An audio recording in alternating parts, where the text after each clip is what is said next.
Okay,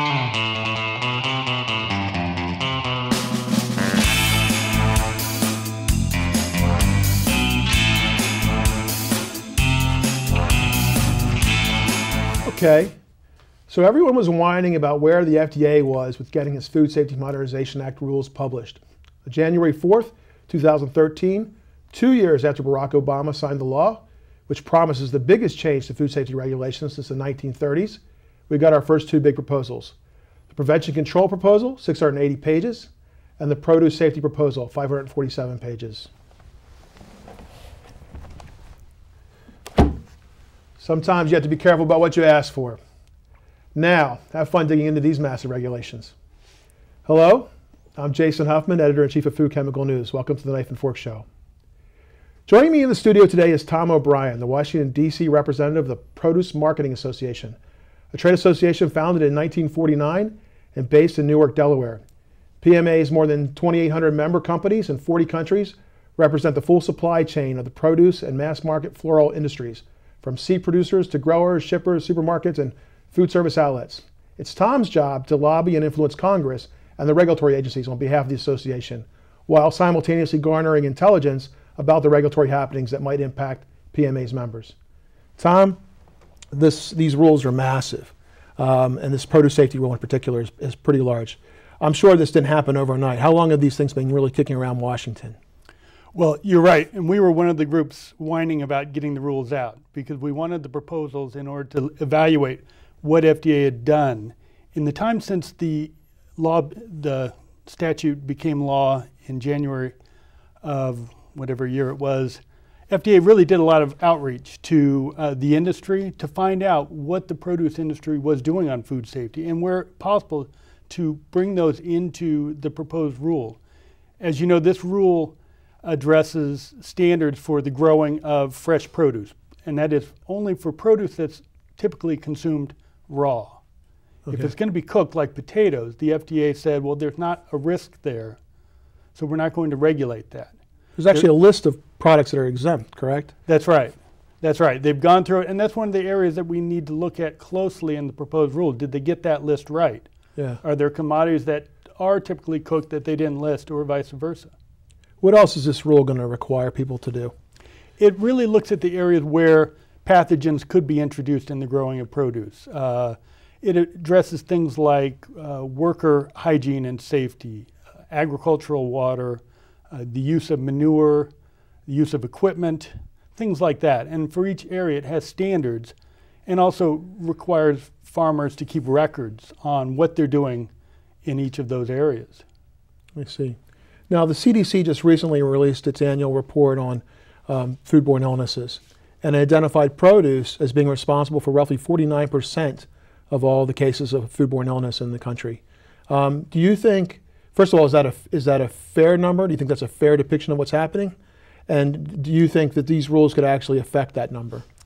I think at best it's a historical number. Its data ends in 2008, I think it is.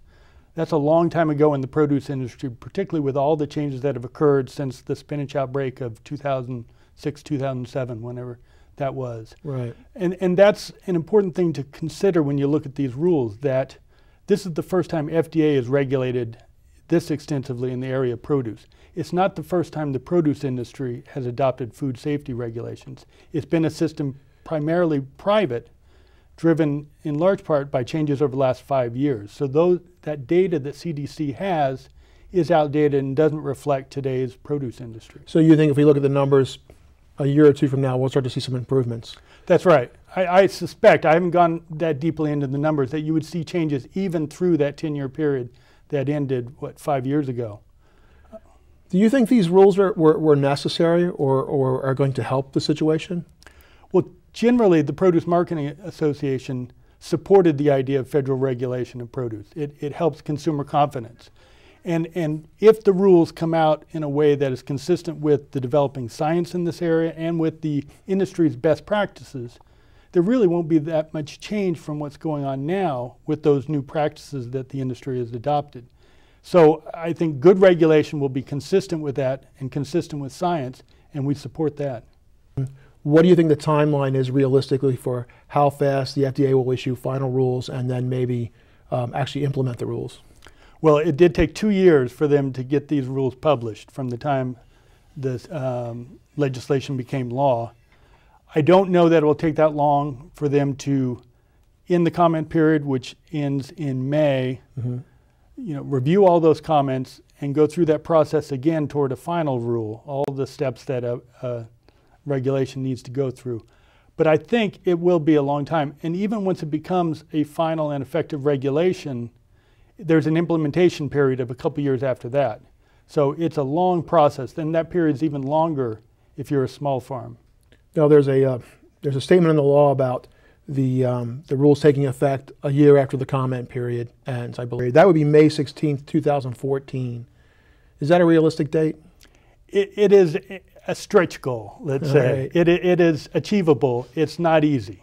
Okay. There are a lot of steps along the way. I imagine by the time we get to May 16th of this year, FDA will have a lot of comments in their administrative record, and they have to review and respond to all of those comments. Now, one of the questions that's been coming up a lot in the produce industry is that they have all these other standards that you mentioned. There's the Global Food Safety Initiative, the Global GAP standards. There's the Leafy Green Marketing Agreement, and there's some other stuff beyond this, a HACCP. How does this proposal interact with all those other existing regulations? How do you expect this to turn out? I think that's a big task of the Produce Marketing Association and the entire produce industry during the comment period, is to figure out, are these consistent with kind of the industry trends on good food safety practices, or are there places where they're sort of not right? And if they're not right, which one is sort of in the best science, is grounded in the best science? I think if you look at the proposed rule, you'll see that FDA did a lot of study of those other proposals and tried to figure out how they can make it as consistent as possible. So I think that's going to be the real question, is did they achieve that? Okay. Well, I have more questions, but I think we're going to use up all of our time here, so Okay. I'm going to have to take this to the end. But I'm not letting Tom go just yet. When he returns, we're going to talk about another hot issue for produce growers, immigration reform.